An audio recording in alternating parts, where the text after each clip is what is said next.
안녕하세요. 부산 부동산 스터디입니다. 5월 14일 1일 브리핑 해보도록 하겠습니다. 부산 역대급 매물 증가 속도 더 가팔라진다. 매도 물량, 임대 물량 보시겠습니다. 자, 부산 지역의 물량을 살펴보기에 앞서서 대구 지역의 매도 물량을 먼저 살펴보시겠습니다. 대구 지역 연초 25,000건에서 3만 건으로 20% 가까이 증가했습니다.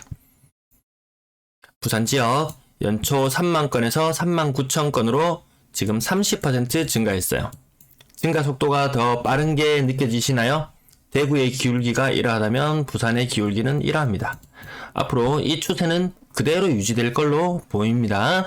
이 두 개의 차이점 다시 한번 넘겨가면서 볼게요.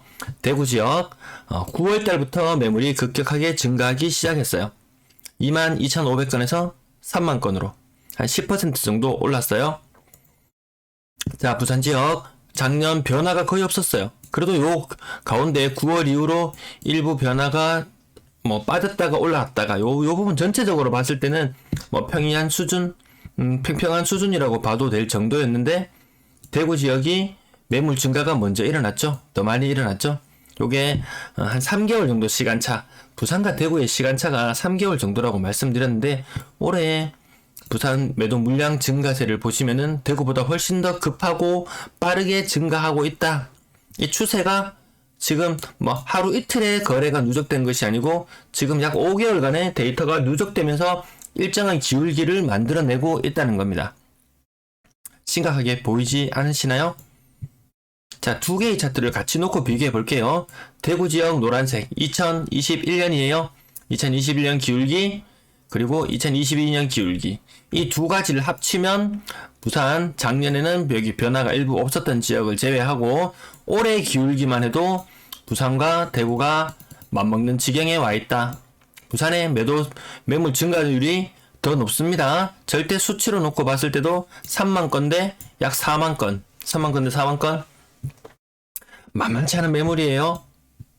자, 전세 물량 보시겠습니다. 전세 물량 대선 이후 줄어드는 모양새에서 증가하는 모양새로 확연히 방향을 잡았습니다. 월세 또한 마찬가지 지금 최근에 변화가 조짐이 일어나기 시작했어요. 매매, 전세, 월세 트리플로 증가세가 나타나고 있다. 전체 임대 물량도 완연한 증가세가 느껴집니다. 거래량 거래대금 보시겠습니다. 거래량 104건, 거래량 많은 거예요. 요 때는 약 70건, 요거 때는 하루에 한 100건 정도. 거래량이 한 1.5배 정도 늘어나는 모양새에 보이고 있어요. 근데 문제점은 뭐냐? 이게 계속 늘어나주면은 시장 상황이 좋다고 판단될 텐데 5월달 거래량이 현재 317건이에요. 현재 317건 거래량 굉장히 적은 수준이에요. 5월도 벌써 절반이 지나갔습니다. 나머지 절반 동안 300건이 더 신고되고 그 다음 달에 신고된다고 치면 다시 5월의 거래량은 1, 2월의 거래량으로 회귀하는 현상이 나타날 수도 있을 것 같습니다. 팔기 좋은 시점인데 사려고 하는 사람이 없다는 그런 의미로 보시면 될 것 같습니다. 팔고 싶어서 난리 났어요.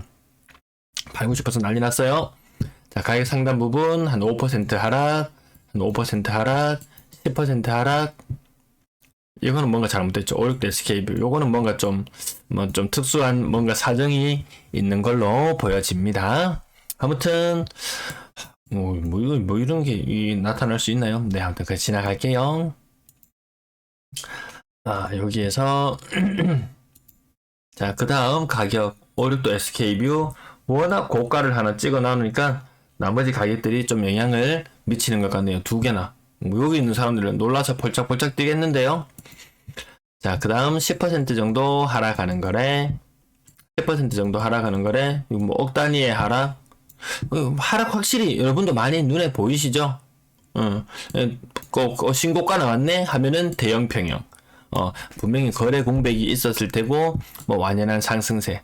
제가 다시 한번 빨간 펜으로 그려보자면, 최근 신고가 나타나는 것들 보면은, 가격이 요렇게 올라가서, 여기에 점이 딱 찍으면서 신고가. 오케이, 인정합니다. 신고가 맞습니다. 근데 그러면 왜 이런 현상이 나타나냐? 다른 애들은 이렇게 올랐어요. 이렇게 올랐다가 요쪽으로 똑 떨어져요. 그래서 뭐 억 단위로 떨어지는 저가 거래가 형성된다고 봤을 때 니는 안 오르고 뭐 했노 이때까지?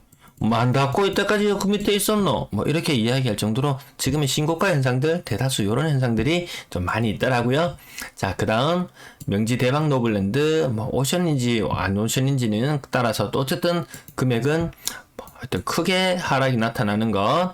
그 다음 요런 것들은 좀 특이합니다. 좀 특이한 현상 조금 더 깊이 파볼 필요가 있습니다. 억 단위로 상승이 나타나는 것들 다 떨어지는 가운데서도 또 비싸게 사는 사람이 있습니다. 누구는 6억짜리를 4억 7천에 사는데 누구는 3.7억짜리를 4.7억에 산다? 괜찮습니다. 이건 투자자가 이 정도를 보는 안목은 있어야 될 텐데 나름 또 필요하신 분이 사셨겠죠. 네, 지나갈게요. 자, 그 다음도 밑으로도 좀 제법 억 단위의 큰 하락들 나타나는 거. 동원 로얄 듀크 1억 정도 하락, 명지 두산 위브 포세이돈 2억 하락. 그럼 또 뭐 방향이 어떻고 뭐니 하지만 어쨌든 심리는 이 가격에 다 묻어나게 되어 있는 것 같습니다. 또 다른 거 한 10% 이상씩 하락하는 거래들도 몇 개 띄었고요. 건당 거래 대금은 고가의 물건들 거래되면서 일부 올라가는 현상들이 있었지만 또다시 분위기가 식는다는 말이죠. 거래량이 여기에서 이쪽으로 갈 때 거래량이 1.5배 늘어났는데 여기에서 이쪽으로 갈 때 또 많이 줄어들잖아요. 1.5배가 몇 배라고 해야 되나? 0.7배로 바뀐다든지 0.8배로 바뀐다든지 거래량이 줄어들면서 분위기는 더 위축되고 건당 거래 대금도 더 떨어지게 나타날 수 있습니다. 요 차트로 보니까 확실히 보이시죠? 5월의 거래량이 지금 얼마나 적은지. 정말 1월달, 2월달에 이 거래량 충격과 맞먹는 거래량이 나올 것 같기도 합니다. 규제는 다 풀어주고 뭐든지 다 해준다고 하는데 LTV, 청년층, 40년, 50년 대출에 LTV 70%, 80% 네 입맛대로 다 해줄게 해도 살 사람이 없어요. 팔 사람은 많다.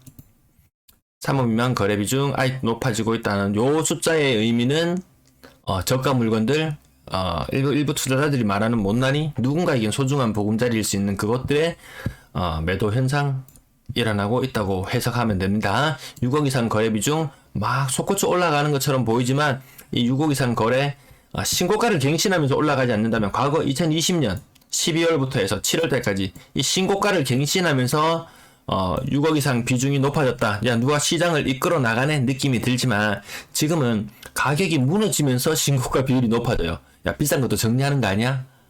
비싼 것도 정리하는 거 아니야? 요렇게도 볼 수 있어요. 분양권 거래량 4건 중에 신고가는 0건, 거래량은 너무 납작해져서 과거, 작년, 재작년 이럴 때와 예년 평균 지금 조정 대상 지역 여파도 있어서 전체적으로 분양권 물량이 많지 않은 여파도 있겠지만 거래도 굉장히 많이 위축됐어요.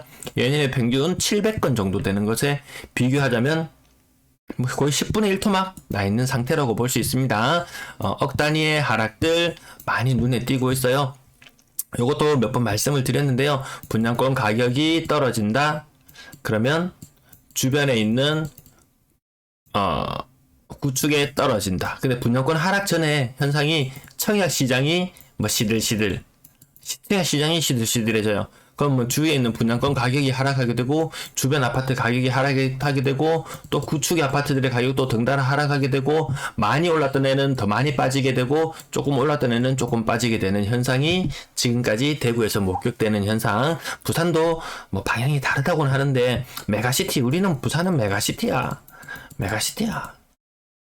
하지만 전국적인 분위기가 똑같습니다. 광역시 나름의 약간의 더 이점은 있을지 모르지만 저 수도권도 조정을 받고 있는데 메가시티 이 광역이 2,500만 이 부산이랑 다 합쳐봐야 배후 도시까지 다 해봐야 700만 되나요? 2,500만 도시도 떨어져요. 700만 도시도 그렇게 힘이 강할 것 같지는 않다. 전세 거래량 148건 많이 신고되었어요.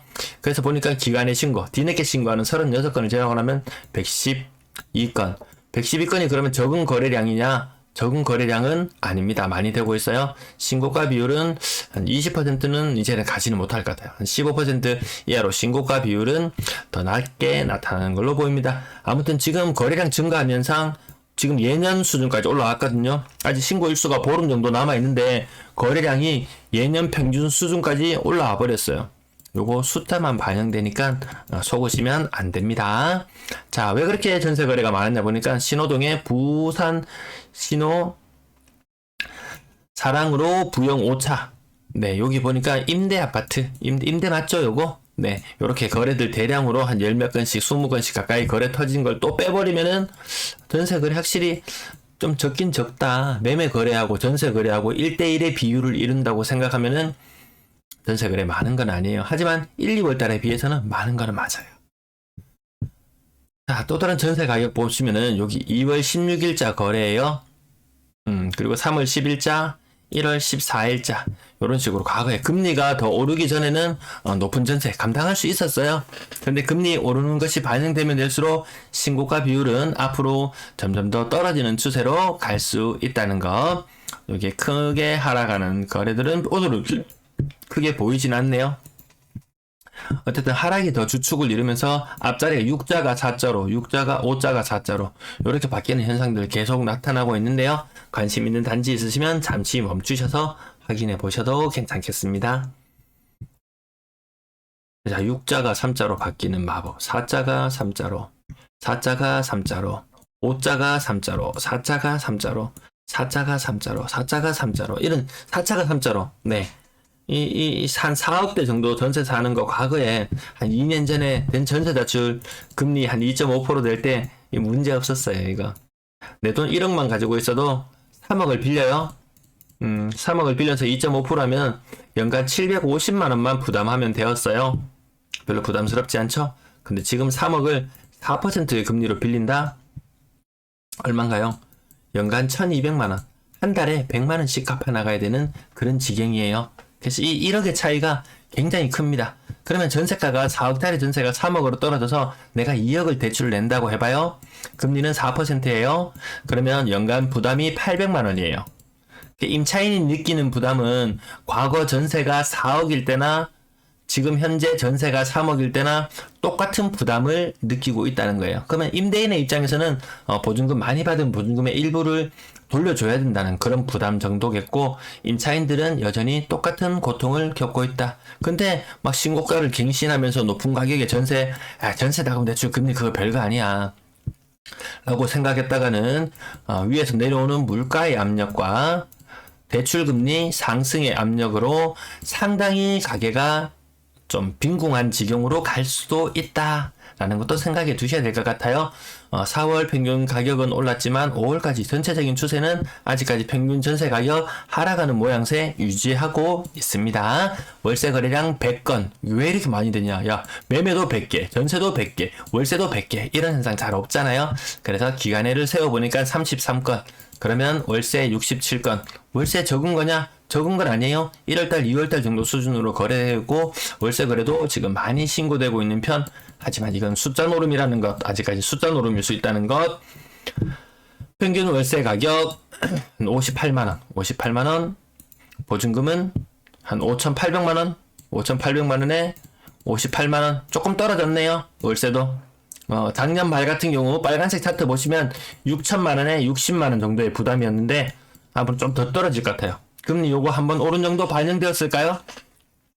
한 두세 번 금리 더 오르고 나면 요거 더 떨어질 거예요. 요거 부산만 겪는 현상 아니고 모든 광역시 공통으로 겪고 있는 현상이에요. 오늘도 시청 감사합니다. 즐거운 주말 보내세요.